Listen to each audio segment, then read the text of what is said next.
हमने अंजाम की परवाह नहीं की और एक करार कर लिया, मौत से करार।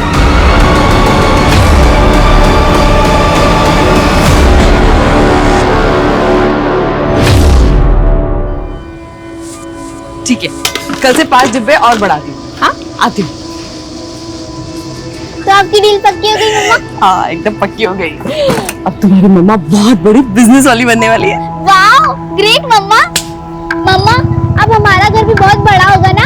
हाँ, बहुत बड़ा और आलीशान घर होगा हमारा, और जहाँ पर नौकर चाकर सब होंगे। हाँ, और बड़ी बड़ी कार्स भी होंगी। हाँ, कार्स भी लेंगे। मम्मा, मुझे एक चॉपर भी चाहिए। चॉपर? ठीक है, चॉपर भी ले लेंगे।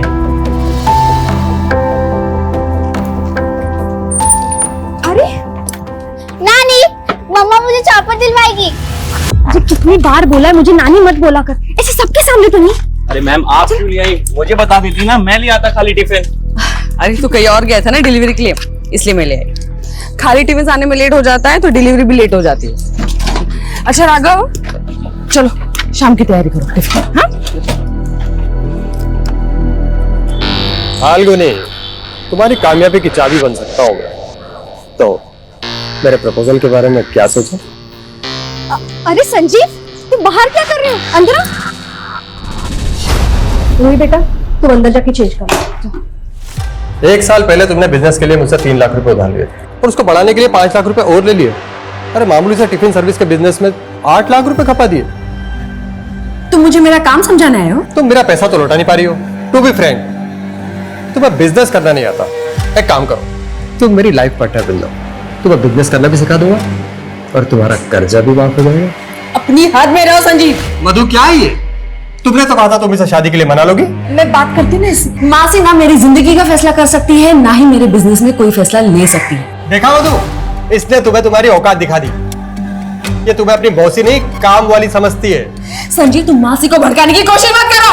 बहुत अकड़ है ना तुझमें। चल अभी क्या भी मेरा पैसा निकाल, नहीं तब मैं तुझे अपना असली रूप दिखाता हूँ। मुझे हरास करने की कोशिश मत करना संजीव। तुम्हें तुम्हारा पैसा मिल जाएगा, वो भी पूरे ब्याज के साथ। ब्याज तो मैं वसूल करूंगा, इस थप्पड़ का भी।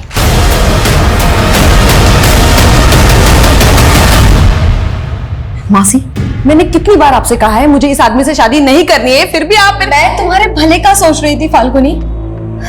विधवा की जिंदगी आसान नहीं होती। अरे खुद के बारे में नहीं, पर रूही के बारे में तो सोच। टिफिन सर्विस का छोटा मोटा काम है तुम्हारा, उसमें भी इतना सारा कर्जा चढ़ चुका है, उसमें कमाई तो होती ही नहीं है। ऐसा ही रहा तो रूही को कैसे पालोगी तुम?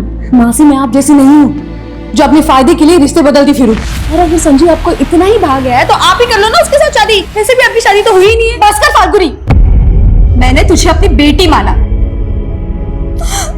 मैंने तेरे लिए अपना घर नहीं बसाया, अब तू मुझे खरी खोटी सुना रही है। मासी, I'm sorry, मुझे ये सब नहीं बोलना चाहिए था, लेकिन आपको पता है ना मैं कितनी स्ट्रेस में हूँ। सारी टेंशन तुझे ही है।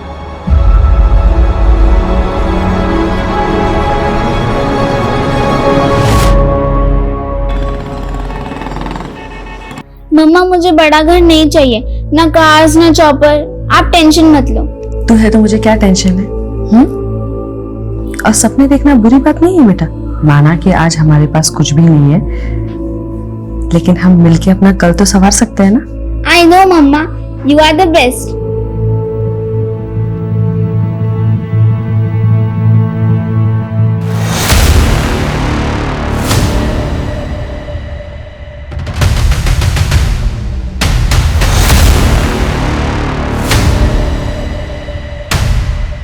जब मंजिल दूर हो तो वहां जल्द से जल्द पहुंचने के लिए हम शॉर्टकट ढूंढने लगते हैं, और अब मैं उस रास्ते पर जाने का सोच रही थी जिसे मैंने सालों पहले छोड़ दिया था।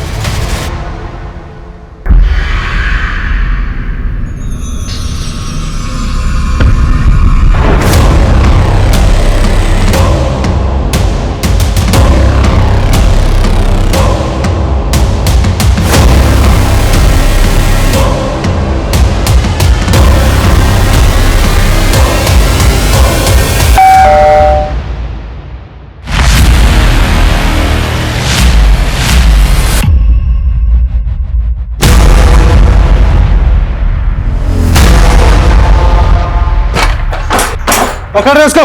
कौन आप लोग? ये लो तुम्हारे पूरे पैसे, वो भी ब्याज के साथ। 4 महीने में इतना पैसा कमा लिया? तुमसे मतलब? अरे तुम अभी तक मुझसे नाराज हो?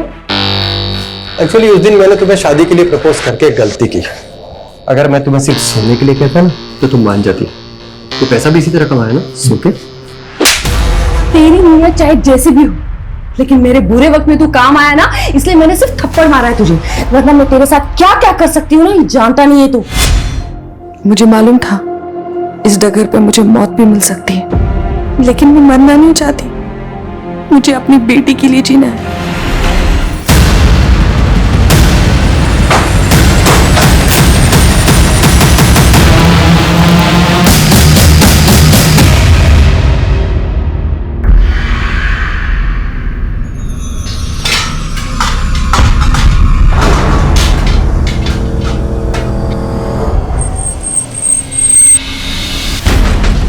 सर, शामली रोड पे एक्सीडेंट हुआ था, लेडी की ऑन स्पॉट डेथ हो गई। पहचान पता चली कौन? जी हाँ सर, एक्सीडेंट साइट से आईडी मिली है जिसपे फाल्गुनी गुप्ता लिखा हुआ है। मेरठ की रहने वाली है, कांस्टेबल को भेजा उसके एड्रेस पे।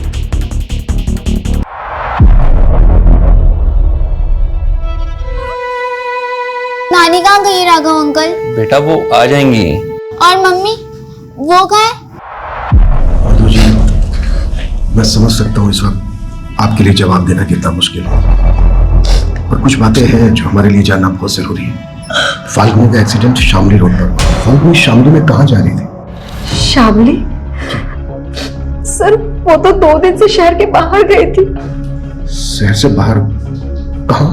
सर वो मुझे नहीं पता, और अपना टिफिन का काम दूसरे शहर में भी फैलाना चाहती थी। और मधु जी, जिस जगह पर फाल्गुनी का एक्सीडेंट हुआ वो जगह आपके घर से कोई 60-70 किलोमीटर की ही दूरी पर है, और आप कह रही हैं कि फाल्गुनी 2 दिन से शहर से बाहर थी। सर ऐसा भी तो हो सकता है वो घर लौट रही हो और रास्ते में उसके साथ।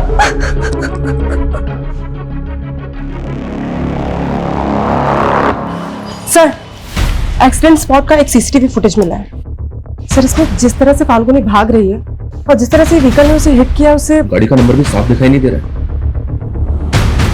फाल्गुनी की मौसी को यह तक नहीं मालूम कि फाल्गुनी कहाँ गई, और अब इस तरह से फाल्गुनी मारी जाती है। पता लगाओ कि फाल्गुनी इस जगह पर क्यों गई, और इस टेम्पो का भी पता लगाओ।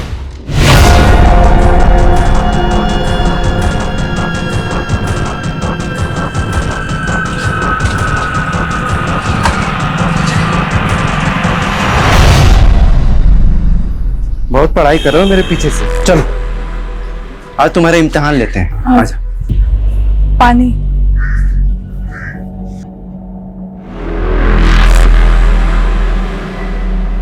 अच्छा बता, मेरे बीवी के शरीर में कितने तिल हैं? बस कीजिए आप, शक की भी सीमा होती है। अच्छा, मतलब इसको मारो तो तुमको दर्द होता है? इतने नजदीक आ गए हो तुम दोनों। हिम्मत है? हैं? इधर आ। हिम्मत है तो मेरे पीछे से छुप छुप के जो करते हो मेरे सामने करके दिखाओ। चलो चलो। ये क्या बोल रहे हैं आप? क्या बोल रहा हूँ? फाल्गुनी की मौसी ने तेरी गंदी नियत के बारे में सब कुछ बता दिया है हमें। सर, उसकी मौसी ने खुद मुझसे कहा था कि वो फाल्गुनी की शादी मुझसे करवाना चाहती है। देख, अगर हमें बाद में पता चला ना कि इसमें तेरा तनिक भी हाथ है, बिल्कुल हाथ नहीं है सर। अगर वो गलत रास्ते से पैसा कमाएगी तो ऐसी हालत तो होनी ही। कहना क्या चाहता है तू? सब बोल।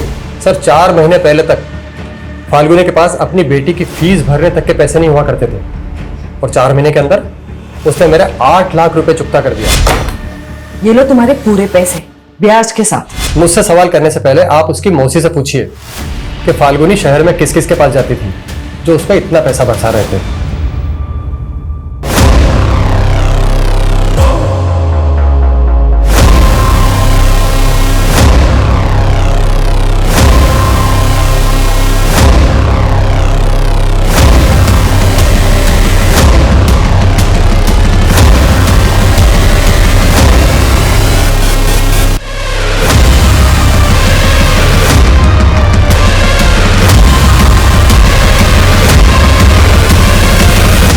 अंकल की तरह आप भी मुझसे झूठ बोल रहे हो ना? मम्मी मुझसे इतने दिन तक दूर नहीं रह सकती। बेटा मैं तुझे कैसे बताऊं कि क्या हुआ है?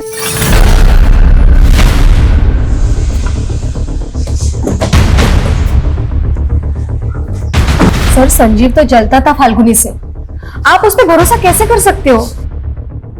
देखिए, अगर संजीव ने कुछ किया है तो बचेगा नहीं, लेकिन आपको भी तो नहीं मालूम कि हत्या के 2 दिन पहले से फाल्गुनी कहाँ थी। सर मुझे सच में नहीं पता।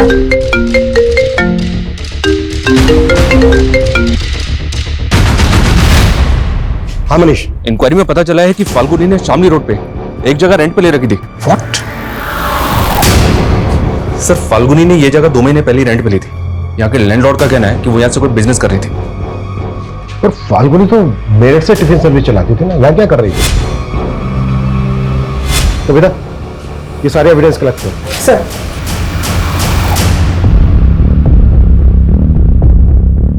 निर्भीक एजेंसी, इस नाम से एग्रीमेंट करवाया था फाल्गुनी ने। अच्छा, किस तरह का बिजनेस था? मतलब वो क्या कर रही थी, कुछ बताया था? सर कंसल्टेंसी का बिजनेस बता रही थी, बोल रही थी कि मैं स्टैब्लिश कर रही हूँ, कुछ दिनों बाद ये जगह रिनोवेट करके ऑफिस खोल लेगी। 12 तारीख को आई थी क्या फाल्गुनी? नहीं सर, वो यहाँ कभी कभी आती थी। ठीक है, हमें एग्रीमेंट के पेपर चाहिए। जी सर। सर, अगर फाल्गुनी का tiffin service Ruhi tiffin service के नाम से है, तो फिर ये निर्भीक एजेंसी क्या है? और इसके बारे में तो उसकी मौसी ने भी हमें कुछ नहीं बताया। शायद देखकर ऐसा लग रहा है कि जैसे काफी फाइल थी, काफी डॉक्यूमेंट्स थे जिनको चला दिया गया। मनीष, एक काम करो, पता करो कि वो निर्भीक एजेंसी के नाम से कौन सा बिजनेस कर रही थी, किस तरह का बिजनेस था, और ये भी पता लगाओ कि उस बिजनेस का उसके मर्डर से कोई कनेक्शन निकलता है।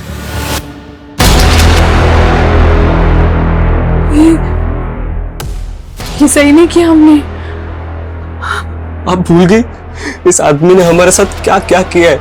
लेकिन जो भी था, ये मेरा पति है। मैं इसे इतनी बुरी मौत कैसे दे रही हूँ? अब इतना मत सोचिए, इसके अलावा और कोई चारा नहीं था हमारे पास।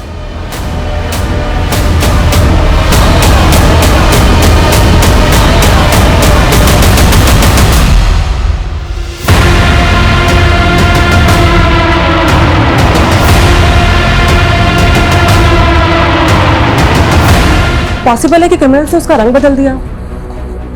तो फिर इतनी प्लानिंग की किसने होगी और किस मकसद से? सर, फाल्गुनी ने निर्भीक एजेंसी नाम से एक करंट अकाउंट भी खोल रखा था। इस अकाउंट की डिटेल्स निकाली तो पता चला कि एक डिटेक्टिव एजेंसी है। Detective agency? यस सर, और 4 महीने पहले ही फाल्गुनी को इसका लाइसेंस मिला है। मतलब जिसे हम टिफिन सर्विस चलाने वाली एक साधारण औरत समझ रहे थे, असल में प्रोफेशनल डिटेक्टिव भी थी। मैंने फाल्गुनी के बैंक ट्रांजेक्शंस भी चेक किए, पता चला कि उसमें 4 लोगों ने पैसा ट्रांसफर किया, और ये 4 लोग कोई और नहीं, फाल्गुनी के क्लाइंट्स थे। सर, ये चारों केसेस मैट्रिमोनियल डिस्प्यूट्स और फोर्जरी के थे, जिनको फाल्गुनी ने सक्सेसफुली खत्म कर दिया था। तो उसके ऑफिस में मौजूद फाइल्स और डॉक्यूमेंट्स को जलाया क्यों गया होगा? क्या उनमें किसी के राज छुपे थे जिन्हें फाल्गुनी उजागर करने वाली थी?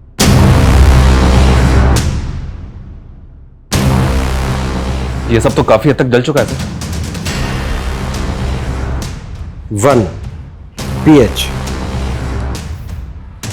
2 SKR 3 HC C is similar।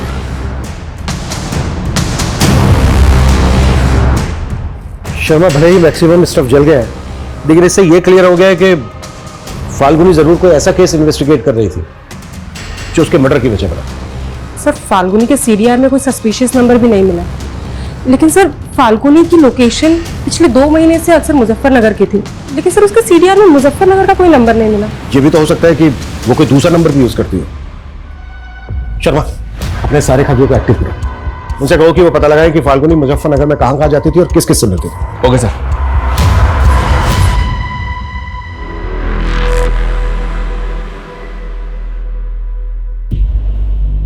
अब चादर प्रथा शुरू करते हैं। भैया यहाँ ना, पकड़ लीजिए। गिरीश, अपने दोनों हाथ इसमें डुबा के चारों कोने में छापा लगा दे।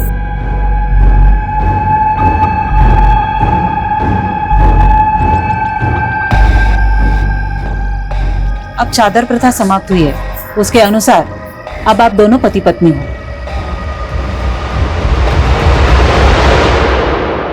फाल्गुनी और डिटेक्टिव?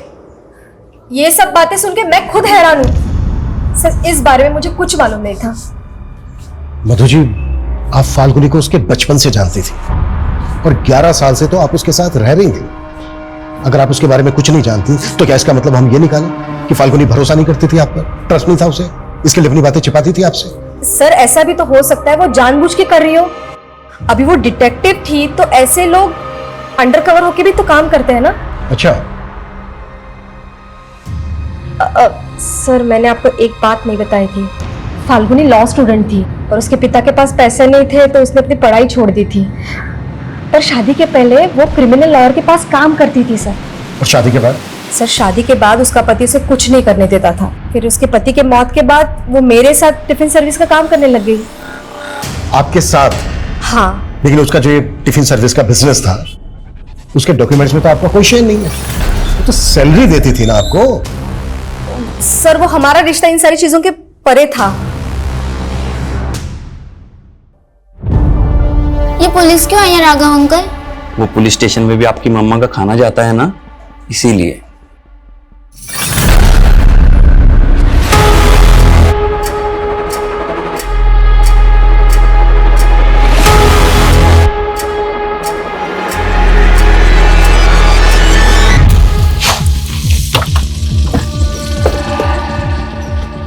आइए सर। फाल्गुनी इसी एनजीओ में वर्कर बन के काम करती थी। ये भी तो हो सकता है कि फाल्गुनी एनजीओ वर्कर बनकर यहाँ इन्वेस्टिगेट करने आती है। फिलहाल तो सिर्फ इतना पता चला है कि फाल्गुनी आसपास के कई गांव में जाकर ग्रामीण औरतों को वुमेन हेल्थ एंड हाइजीन पर ट्रेनिंग दे रही थी। पॉसिबल है आसपास के गांवों में जाकर वो इन्फॉर्मेशन इकट्ठा करती है। मे भी सर। इंक्वायरी में एक बात और पता चली है, ये फाल्गुनी आजकल कड़िया गांव ज्यादा जा रही थी। कड़िया गांव?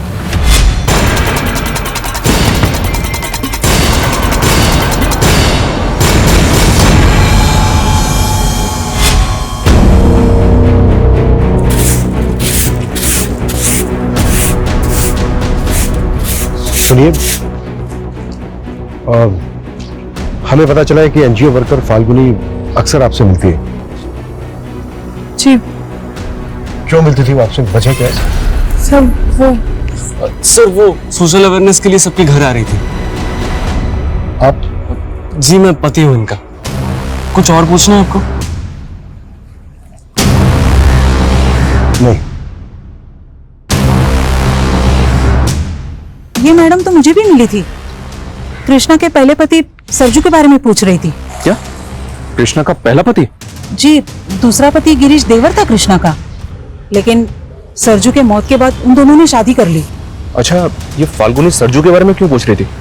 यही कि सरजू की मौत कैसे हो गई। क्या आप हमें बता सकती हैं कि सरजू की मौत कैसे हुई थी? सर गिरीश और कृष्णा कहते हैं कि सरजू भैंस खरीदने जा रहा था तो कोई गाड़ी मार गई उसको, लेकिन मुझे लगता है कि इन दोनों ने उसे मारा होगा। आपको ऐसा क्यों लगता है? सरजू को शक था कि इन दोनों का चक्कर चल रहा है। हमको धोखा दोगे तो यहीं पे जान से मार दूंगा। और एक बात, सरजू के मौत के 2 महीने पहले से वो काफी बीमार चल रहा था, खाट से उठा तक नहीं जा रहा था उसे। ऐसे में वो खुद पैदल चल के हाईवे तक कैसे जाएगा? मुझे लग रहा है सर फाल्गुनी है सरजू की मौत का राज पता करने ही आई होगी। फाल्गुनी एक प्राइवेट डिटेक्टिव थी। इस तरह के लोग तभी इन्वेस्टिगेट करते हैं जब उन्हें कोई हायर करे। इस छोटे से गांव में कौन ऐसा होगा जिसने फाल्गुनी को हायर किया हो? हमें ना लोकल पुलिस से कंफर्म करना चाहिए कि सरजू का एक्सीडेंटल केस में कोई फाउल प्ले था क्या, और क्या वाकई में यहाँ ऐसे राज दफन है जो फाल्गुनी की हत्या का कारण बने।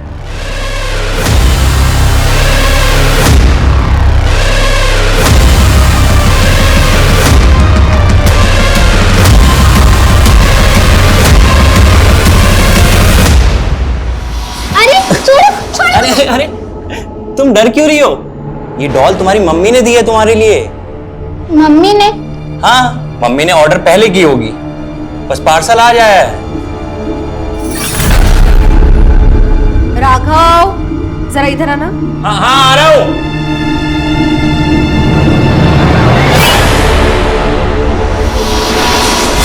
मम्मा, जाना सच में जरूरी है? हाँ बेटा, बहुत जरूरी है। मम्मा तुम ही बताओ, मम्मा तुमसे दूर इतने दिन के लिए रह सकती? लेकिन आजकल आपके पास मेरे लिए टाइम ही नहीं होता है। सॉरी बेटा, मैं बहुत जल्द वापस आ जाऊंगी। मम्मा,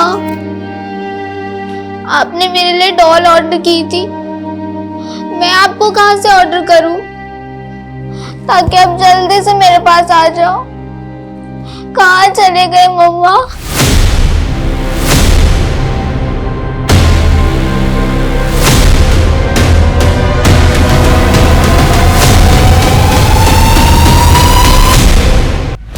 सरजू कुशवाहा एक्सीडेंट केस में हमें कुछ ऐसा नजर नहीं आया जिससे कि लगे कि उसका मर्डर हुआ था, और सरजू के पोस्टमार्टम रिपोर्ट से भी ये क्लियर था कि उसका एक्सीडेंट ही हुआ था। अच्छा, सरजू का जिस टेम्पो से एक्सीडेंट हुआ था वो सफेद रंग का था ना? नहीं नहीं, सरजू की बीवी ने बयान दिया था कि कोई सफेद रंग का ओल्ड कार था। तो वो जो कार थी उस कार का कुछ पता चला? अभी तक तो नहीं। मुझे लगता है पुलिस वाला हमसे कुछ छुपा रहा है, हमें ना बहुत संभल के जांच करनी होगी। तो जाहिर सी बात है वो लोकल पुलिस पे शक कर रही होगी। शर्मा, पता करो कि फाल्गुनी लोकल पुलिस से मिल रही थी क्या, और याद रहे पूरी एहतियात के साथ। Okay sir. मेरठ पुलिस हमारे घर तक पहुंच गई। मैं बता रहा हूं, अगर मैं उनके हत्थे चढ़ा ना तो तुम सबकी पोल खोल दूंगा मैं। डर मत, पुलिस, नेता, प्रशासन सब मेरी जेब में है। सरजू का भूत भटक रहा है, वो ना हमसे बदला लेगा, वो बदला लेगा हमसे। इतना मत सोचो, सब ठीक हो जाएगा।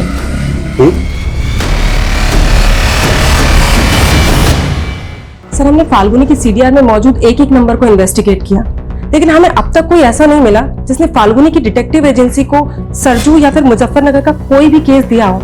लेकिन सर, चली हुई फाइल से एक अधचला पेपर मिला है। सर, इसे देख के ऐसा लगता है जैसे ये किसी पीएम रिपोर्ट का हिस्सा है, लेकिन सर समझ में ये नहीं आ रहा कि ये किसकी पीएम रिपोर्ट का हिस्सा है। सरजू की बॉडी का भी पोस्टमार्टम हुआ था ना? जी हाँ सर, पोस्टमार्टम तो हुआ था, लेकिन इन्वेस्टिगेटिंग ऑफिसर सुखबीर ने बताया था कि उसकी रिपोर्ट से क्लियर था कि उसका एक्सीडेंट हुआ था। शर्मा, पोस्टमार्टम रिपोर्ट मैनिपुलेट भी तो की जा सकती है। सरजू की बॉडी का जिस डॉक्टर ने पोस्टमार्टम किया था, एक बार उस डॉक्टर से मिलते हैं। क्या हुआ? मम्मी की याद आ रही है? अरे डोंट वरी, मैं हूं ना, मैं भी मम्मा की तरह ही प्यार करूंगा। स्कूल हो या आस पड़ोस, कोई अगर तुम्हें टच करे ना, तो इस बात की समझ होनी चाहिए तुम्हें कि गुड टच और बैड टच क्या होता है। क्या होता है मम्मा ये गुड टच बैड टच? मैं समझाती हूँ।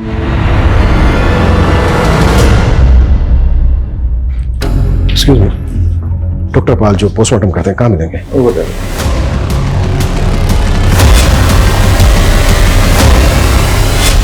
Doctor Samarpal ji. Inspector Abhimanyu Chander, Meerut police. हमें पता चला है कि आपने कड़िया गांव के सरजू कुशवाहा नाम के आदमी की बॉडी का पोस्टमार्टम किया था। सर, मैं बहुत सारे विक्टिम का पोस्टमार्टम करता रहता हूँ, मुझे रिकॉर्ड चेक करने होंगे। प्लीज।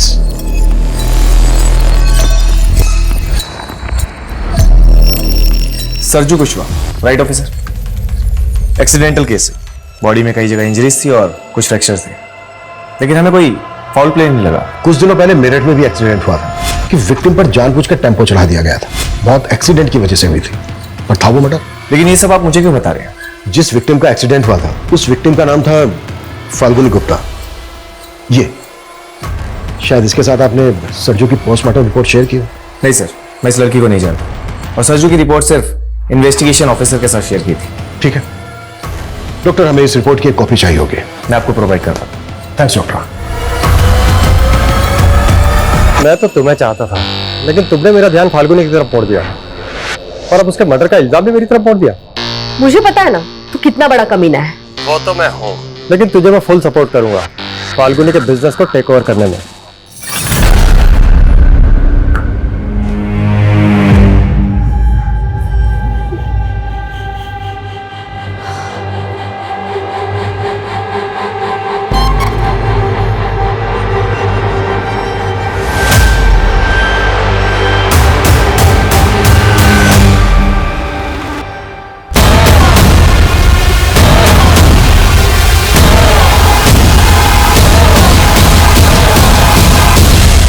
कृष्णा और गिरीश अचानक गांव छोड़ के चले गए, पर कहां चले गए ये समझ में नहीं आ रहा है। उनका गायब होना यही इंडिकेट करता है कि सरजू का एक्सीडेंट नहीं बल्कि मर्डर हुआ था।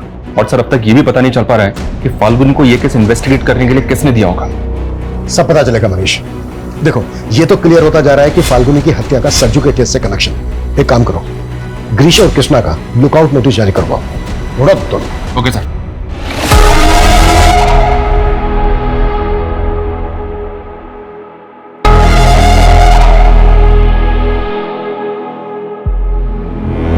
मेरठ पुलिस मेरे हॉस्पिटल तक पहुंच चुकी है, सरजू और फाल्गुनी के बारे में पूछताछ कर रही थी। देखो, अगर इस केस में मेरा नाम आ गया ना तो अच्छा नहीं होगा। किसी का नाम नहीं आएगा, थोड़े दिनों में मेरठ पुलिस झक मार के निकल जाएगी। और अगर ना भी निकली तो उसे भी खरीद लेंगे। वो पुलिस वाला बिकाऊ नहीं लग रहा था, या तो उसका भी ट्रांसफर करवा दो या फिर उसे भी ठिकाने लगवा दो। सर, मुझे पता चला है कि सरजू के एक्सीडेंट में जिस गाड़ी का इस्तेमाल हुआ था वैसी ही गाड़ी का इस्तेमाल और एक एक्सीडेंट में किया गया था। व्हाट? जी सर, ये केस सनोली विलेज का केस है और इस एक्सीडेंट में दुर्गेश सिन्हा नाम के आदमी की मौत हुई थी। ये दुर्गेश है और इस केस में भी गाड़ी का कुछ पता नहीं चला। आखिर इस मिस्टीरियस व्हीकल की मिस्ट्री क्या है? अगर ये सबके साथ मर्डर थे तो फिर ये कौन करवा रहा था और क्यों? फाल्गुनी के मर्डर को भी एक्सीडेंट का रूप देने की कोशिश की गई। क्या फाल्गुनी कुछ ऐसा इन्वेस्टिगेट कर रही थी जिसके पीछे गहरे राज छिपे थे? एक बार दुर्गेश के केस के इन्वेस्टिगेटिंग ऑफिसर से मिलता है। हमें दुर्गेश के केस में ऐसा कोई फॉल प्ले नजर नहीं आया जिससे लगे कि वो मर्डर हो, और पोस्टमार्टम रिपोर्ट में यही आया था कि दुर्गेश की मौत एक्सीडेंट से हुई है। पोस्टमार्टम रिपोर्ट दिखाएंगे दुर्गेश की? हाँ श्योर। Thank you.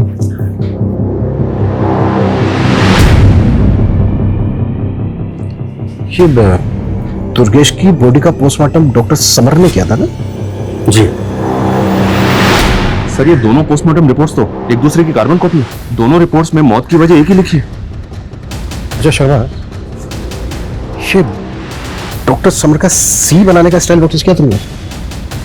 बड़ी अजीब ढंग से सी बना है।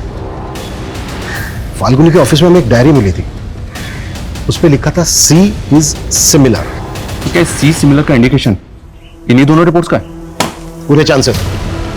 शर्मा, हमें फाल्गुनी के ऑफिस में जली हुई फाइल्स के बीच एक पोस्टमार्टम रिपोर्ट की जली हुई कॉपी भी बनी थी, याद है?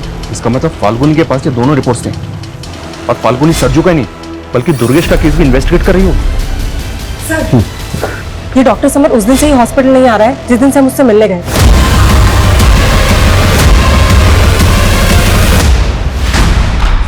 डॉक्टर समर का है? मुझे नहीं मालूम कब से नहीं हुआ घर पे? सर, पिछले 3 दिन से घर नहीं आया वो। कविता चेक करो, कुछ भी छूटना नहीं चाहिए। लेकिन हुआ क्या है, कोई बताएगा? बताते हैं बताते हैं।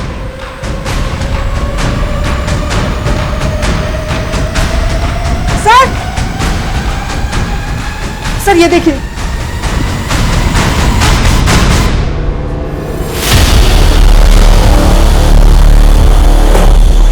इतनी सारी डॉल्स, इलेक्ट्रॉनिक सामान, क्या ये सब क्या चल रहा है इस घर के अंदर? सर, मेरे बेटे को इलेक्ट्रॉनिक गुड़िया बनाने का शौक है।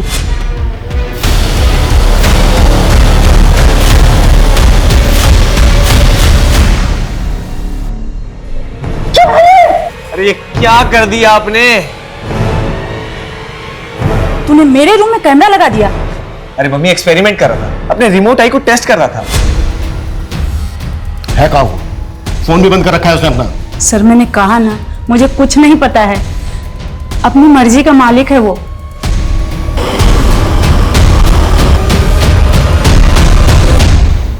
ये दुर्गेश सिन्हा यही रहते थे ना? जी हाँ। देखिए, उनकी मौत कैसे हुई इसके बारे में आपसे बात करनी है हमें। इस लड़की को पहचानती हैं? नहीं। आप जरा गौर से देखिए, शायद आपको कुछ याद है। बोला ना नहीं, और मुझे आपसे बात नहीं करनी है। आप जाइए यहाँ से। देखिए, हमारा बात करना बहुत, सुनिए, देखिए हमारी बात सुनिए। अब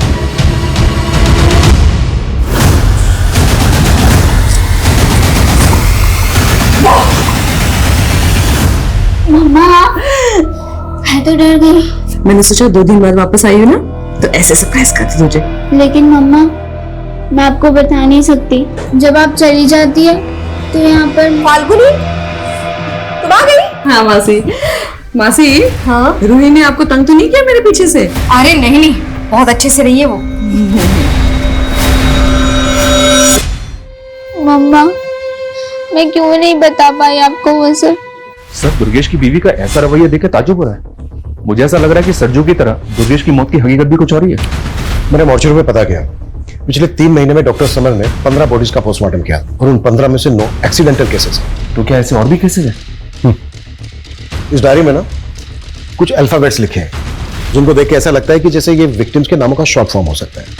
जैसे सरजू का सरनेम है कुशवाहा, यानी कि सरजू कुशवाहा, और ये देखो ये 7वें नंबर पे लिखा है SK। ऐसे ही दुर्गेश का सरनेम है सिन्हा, यानी कि दुर्गेश सिन्हा, और ये यहाँ 9वें नंबर पे लिखा है DS। ऐसे जो बाकी के विक्टिम्स हैं उनके भी नाम और सरनेम के अल्फाबेट्स मैच हो रहे हैं। माय गॉड, अमी सर, ये केस तो हमारी सोच से भी परे का निकला। बस ये समझ में नहीं आ रहा है कि फाल्गुनी से ये सब इन्वेस्टिगेट कौन करवा रहा था?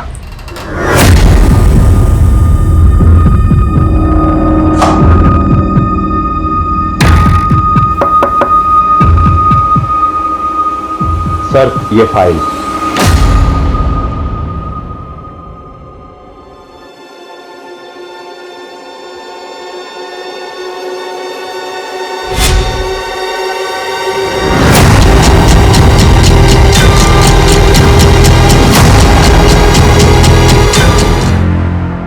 सर ये विपिन है, दुर्गेश सिन्हा का पड़ोसी और दोस्त भी। दुर्गेश के बारे में आपको कुछ बताना चाहता है। बोलो। सर भले ही दुर्गेश की बीवी और सब लोग ये मानते हैं कि दुर्गेश की मौत एक्सीडेंट से हुई थी, लेकिन सर दुर्गेश तो कैंसर पेशेंट था, वो तो चल भी नहीं सकता था। व्हाट?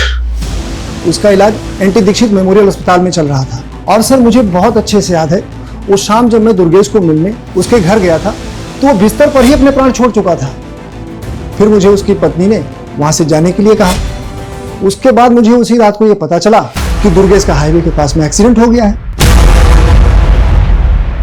सरजू के पड़ोसी ने कहा था सर कि सरजू काफी बीमार रहता था और ठीक से चल भी नहीं पाता। और उसकी वाइफ कृष्णा ने स्टेटमेंट दी थी कि सरजू भैंस लेने जा रहा था, हाईवे पे उसका एक्सीडेंट हो गया था। ये बहुत बड़ा गेम है शर्मा, इसकी जड़ें ना काफी गहरी है। अच्छा, दुर्गेश के दोस्त ने बताया कि दुर्गेश कैंसर पेशेंट था, एनटी दीक्षित मेमोरियल हॉस्पिटल में उसका इलाज चल रहा था। एक काम करो, रिकॉर्ड चेक करो वहां पे। हमें कोई एक्सट्रीम स्टेप लेना होगा। अब मैंने सोच लिया है कि मुझे क्या करना है।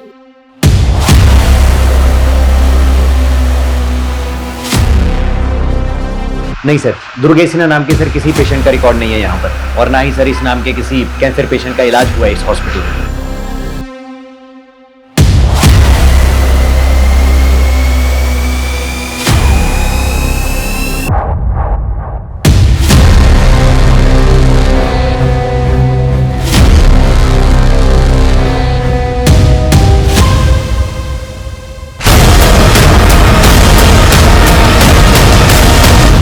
ये दुर्गेश कैंसर पेशेंट था, इसका कोई रिकॉर्ड नहीं मिला हॉस्पिटल में। लेकिन मैंने इंक्वायरी करवाई। डॉक्टर समन ने जिन 9 और एक्सीडेंटल विक्टिम्स का पोस्टमार्टम किया था, उन सबके केसेस भी सरजू और दुर्गेश के केस की तरह सस्पिशियस थे। और ये सारे के सारे विक्टिम्स लोअर मिडिल क्लास या फिर पुअर फैमिली से बिलोंग करते थे। ये काफी ताज्जुब भरा है कि ऐसे बैकग्राउंड के लोगों को क्यों और किस मकसद से मारा गया और उनके मर्डर को एक्सीडेंट का रूप दिया। हमें ना इस फैमिली को कॉन्फिडेंस में लेकर बात करनी होगी, तभी हम इस केस की तह तक पहुंच पाएंगे। सर, गिरीश और कृष्णा सहारनपुर के घर में छिपे हुए थे। सहारनपुर पुलिस को उसी घर से उनकी लाशें मिली है।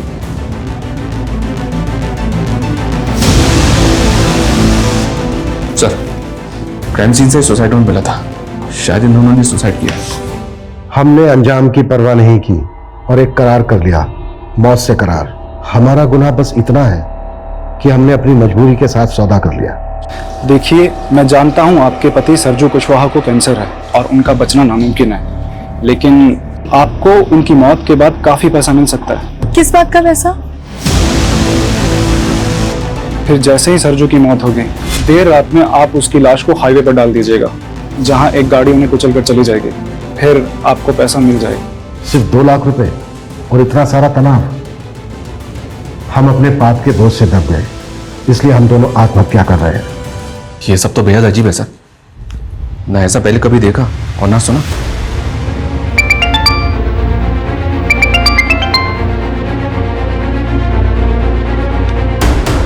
जैन सर,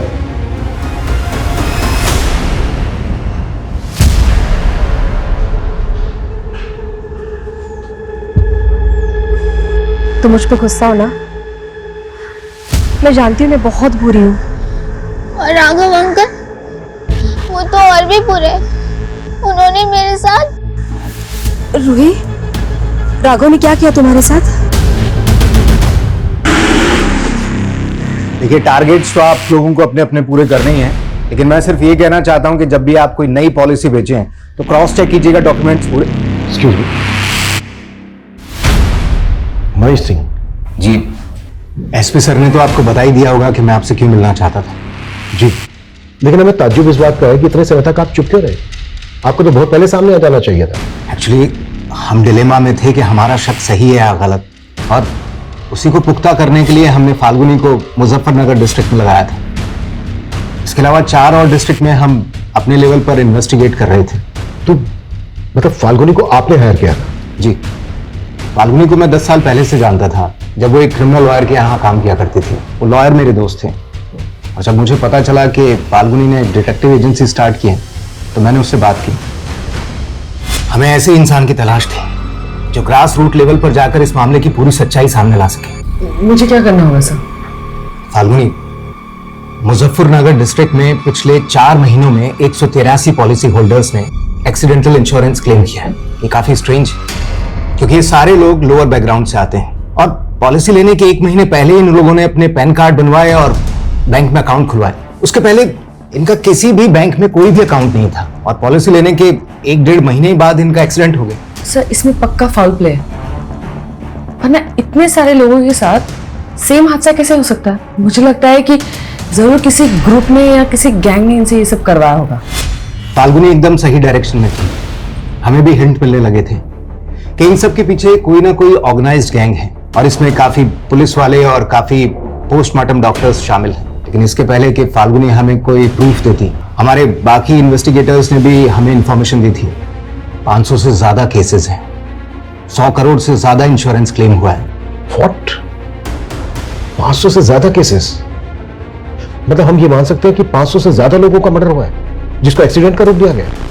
शायद, लेकिन इसके पीछे किंगपिन कौन है, किसके इशारे पर ये सब कुछ हो रहा है, वी आर स्टिल क्लूलेस। ये जितने भी सारे केसेस हैं, आप हमें इनकी डिटेल्स दीजिए। जी।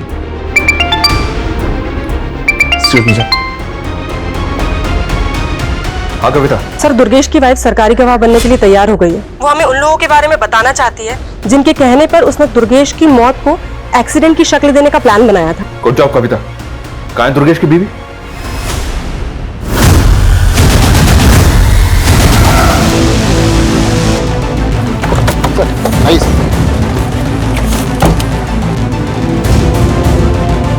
सर, ये तो हमें सब कुछ बताने वाली थी, और इसको भी मार दिया क्या? सर, विटनेस ने बताया कि सफेद रंग का टेम्पो था और टेम्पो इस डायरेक्शन में गया। आगे जो चेक पोस्ट है इन्फॉर्म किया उनको? सर।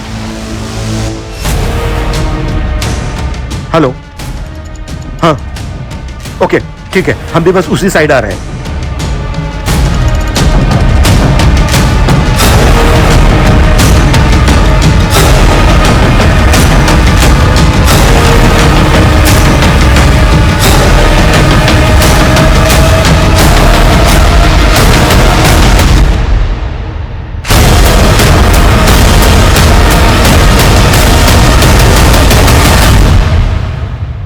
कंपनी का रीजनल मैनेजर ही कंपनी के साथ इतनी बड़ी कॉन्स्पिरेसी कर रहा है। मुझे कोई फंसा रहा है। ओए फंसा रहा है? हाँ, तेरे गुनाहों की लंबी चेन तोड़ दी हमने। टेम्पो ड्राइवर हिस्सी चीटर है। इंस्पेक्टर सदानंद के कहने पर वो तेरे मर्डर कर रहा था। इंस्पेक्टर सदानंद ने तेरे कजन कपिल का नाम लिया है, और कपिल ने तुम लोगों की सारी पोल खोल दी है। और भी बहुत सारे लोग शामिल है ना इसमें, और ज्यादातर को तू रास्ते से हटा चुका है, जैसे डॉक्टर समर। इन सबका किंगपिन तू है ना? चलो बोल। ये सब मेरे कजन कपिल की खुरापात थी। एक दिन दारू के नशे में उसने मुझे बताया कि उसका एक एक्सीडेंट पॉलिसी होल्डर कैंसर का पेशेंट था। कपिल ने उसकी फैमिली के साथ मिलकर ऐसी कॉन्स्पिरेसी रची कि उसका क्लेम पास हो गया। और यही से तुझे इन गुनाहों की तरकीब सूझी? हाँ सर, सबसे पहले हमने ऐसे पेशेंट्स की हॉस्पिटल से डेटा निकालना शुरू किया, और फिर जो फैमिलीज मान जाती थी हम उनका अकाउंट खुलवाते थे और उन्हें एक्सीडेंटल पॉलिसी खरीदवाते थे। और जब उनकी मौत हो जाती थी तो उनकी फैमिली हमें बताती थी। सदानंद और सुखवीर जैसे पुलिस इंस्पेक्टर ऐसे केसेस को एक्सीडेंटल केसेस बनाकर फाइल बंद कर देते थे, और समर जैसे पोस्टमार्टम डॉक्टर ऐसी पोस्टमार्टम रिपोर्ट बनाते थे जिसमें कोई फाउल प्ले नजर न आए। हाँ सर, हॉस्पिटल रिकॉर्ड से हम उन पेशेंट के नाम गायब करवा देते ताकि किसी को पता ना चले कि उन्हें जानलेवा बीमारी थी। एक रिकॉर्ड गायब करने की फीस 35,000 फिक्स थी, और क्लेम करने वालों को तुम लोग 50-50 हजार रुपए देते थे, ज्यादा से ज्यादा 1 लाख रुपए। उनका बैंक अकाउंट भी खुद ऑपरेट करते थे, और जैसे क्लेम का पैसा अकाउंट में आता था पैसे निकाल के गायब। और फाल्गुनी का कसूर यह था कि उसने तुम्हारे गुनाहों की लंबी चेन का पता लगा लिया था। हाँ सर, वो जिस तरह से मनीष सर को रिपोर्ट कर रही थी वो मेरे लिए खतरा बनती जा रही थी, इसीलिए उसको खत्म करना जरूरी था, और वो सबूत मिटाने भी जरूरी थे जो उसने मेरे खिलाफ जुटाए थे। सर ये गिरोह इतने बड़े पैमाने पर गुनाहों को इस तरह से अंजाम दे रहा था, ये सोच के भी ताज्जुब हो रहा है। आई थिंक ये इस दशक का सबसे बड़ा स्कैम होगा। हमारा ऐसे केसेस से भी सामना हुआ है जहां पर लोग पॉलिसी के लालच में अपनों का कत्ल तक करवा देते हैं, और यहां तक चंद पैसों के लालच में लोग अपने करीबियों की लाशों का सौदा कर रहे थे। ऐसे गुनाहों को देखकर ये नहीं लगता है कि आजकल इंसानियत का स्तर कितना नीचे गिरता जा रहा है? सर फाल्गुनी की मौसी ने फाल्गुनी के वर्कर राघव की कंप्लेंट की। वो काफी दिनों से फाल्गुनी की बेटी को मॉलेस्ट कर रहा है।